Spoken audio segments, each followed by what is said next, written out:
अब देखिए, आज हम पढ़ेंगे कि कार्बोक्सिलिक समूह की एसिडिक नेचर के बारे में, ठीक है ना। अब कार्बोक्सिलिक जो है COOH ग्रुप में आपको दो फंक्शनल ग्रुप दिख रहे हैं। कौन सा? ये है आपके पास कार्बोनिल ग्रुप, है ना, और ये है आपके पास हाइड्रोक्सिल ग्रुप। और दोनों को मिला दिया, कार्बोनिल और हाइड्रोक्सिल को, तो कार्बोक्सिल, और इसीलिए इसको कार्बोक्सिलिक ग्रुप कहा जाता है, ठीक है ना। अब यहाँ पर CO ग्रुप है, उसकी भी अपनी एक केमिकल प्रॉपर्टीज होती हैं, और इसकी OH ग्रुप की भी केमिकल प्रॉपर्टीज होती हैं। पर जब दोनों ही एक साथ हैं तो दोनों ही एक दूसरे की प्रॉपर्टी को अफेक्ट करेंगे। किस तरह से करेंगे देखिए।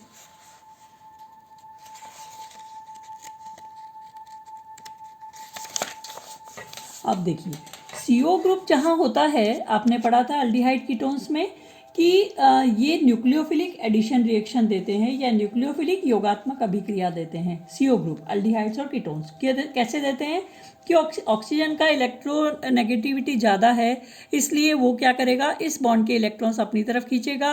नेगेटिव पॉजिटिव चार्ज यहाँ पर बन गए हैं आपके पास मॉलिक्यूल में, और इसलिए कोई भी न्यूक्लियोफाइल जो है वो बहुत आसानी से कार्बन पर जुड़ जाता है। पहले जुड़ता है न्यूक्लियोफाइल, बाद में इलेक्ट्रोफाइल जुड़ता है, इसलिए इसको न्यूक्लियोफिलिक एडिशन रिएक्शन बोलेंगे। तो कार्बोनिल ग्रुप जो है वो क्या देते हैं, न्यूक्लियोफिलिक एडिशन रिएक्शन देते हैं, ठीक है ना। पर OH ग्रुप होने की वजह से इस न्यूक्लियोफिलिक एडिशन रिएक्शन में क्या प्रॉब्लम आती है, क्योंकि कार्बोक्सिलिक ग्रुप तो नहीं देते हैं। अब यहाँ पर क्या होता है देखिए, जैसे ही इस ऑक्सीजन ने इलेक्ट्रॉन अपनी तरफ खींचा, कार्बन पर इलेक्ट्रॉन की कमी आई। उसने क्या किया कि ऑक्सीजन से इलेक्ट्रॉन लिए। ऑक्सीजन क्या करेगा, हाइड्रोजन से इलेक्ट्रॉन खींचेगा, और इस तरीके से यहाँ पर क्या होगा, या आप ये भी कह सकते हैं अभी इस स्ट्रक्चर में समझने के लिए कि जैसे ही ऑक्सीजन ने इलेक्ट्रॉन अपनी तरफ खींचे, कार्बन पर कमी हुई, कार्बन ने हाइड्रोजन ऑक्सीजन से ले लिया, और इस ऑक्सीजन ने जैसे ही इलेक्ट्रॉन उधर दिए, इस पर पॉजिटिव चार्ज आ गया। ये दो रेजोनेटिंग स्ट्रक्चर्स जो हैं वो आपको दिख रहे हैं, ठीक है ना। तो यहाँ पर आपके पास अब कार्बोनिल ग्रुप जो है उसके पास कोई इलेक्ट्रोपाइल या कार्बन पे इलेक्ट्रॉन्स की कमी जो हुई थी उसको इस ऑक्सीजन ने पूरा कर दिया, इसलिए यहाँ पे अब ये यहाँ नेगेटिव चार्ज यहाँ आया था, पॉजिटिव चार्ज वो यहाँ पर नहीं आ पा रहा है। वो पॉजिटिव चार्ज तो इस ग्रुप पे शिफ्ट हो गया, कार्बन पे नहीं है, इसलिए न्यूक्लियोफिलिक एडिशन रिएक्शन नहीं हो पाती है, क्योंकि यहाँ पे OH ग्रुप भी प्रेजेंट है, इसलिए वो कार्बोनिल ग्रुप की प्रॉपर्टी को अफेक्ट करता है। उसी तरीके से अगर हम OH ग्रुप की बात करें, आपको पता है कि हाइड्रोक्सी ग्रुप अल्कोहल में OH ग्रुप अल्कोहल क्या H+ देते हैं, और ये OH इथॉक्साइड आयन बनता है। और आपको पता है कि ये अल्कोहल का इथॉक्साइड आयन जो है वो कम स्थायी है। अब अगर हम ऑर्गेनिक कंपाउंड इसमें COH ग्रुप की बात करें तो क्या है देखिए, COH ग्रुप जो होता है इसके केस में आपके पास ये OH ग्रुप है और ये CO ग्रुप है।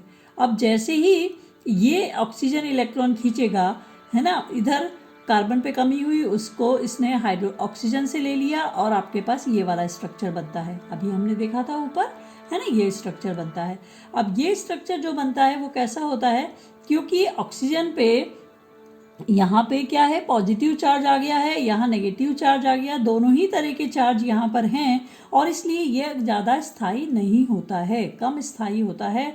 और ये वाला तो उदासीन है, क्योंकि यहाँ पर किसी तरह का कोई चार्ज दिख नहीं रहा है। तो इन दोनों के बीच में अनुनाद स्ट्रक्चर जो है वो इस तरह से बनता है, ठीक है ना।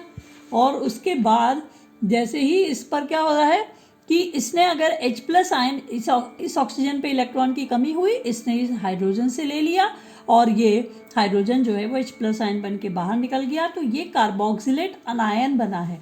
अब जैसे ही ये कार्बोक्सिलेट अनायन बना है, इसका रेजोनेंस स्ट्रक्चर कभी नेगेटिव चार्ज यहाँ, कभी यहाँ, दो रेजोनेटिंग स्ट्रक्चर्स यहाँ आपको आराम से दिख रहे हैं, ये उनका अनुनाद संकर है।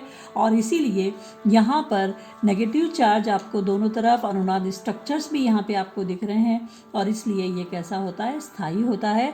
और इसीलिए कार्बोक्सिलिक आयन जो है वो आपके क्या दिखाते हैं, एसिडिक प्रॉपर्टी दिखाते हैं। क्यों? क्योंकि वो H+ आयन को रिलीज करते हैं, ठीक है। उसके बाद स्टॉप करो, चलो अगली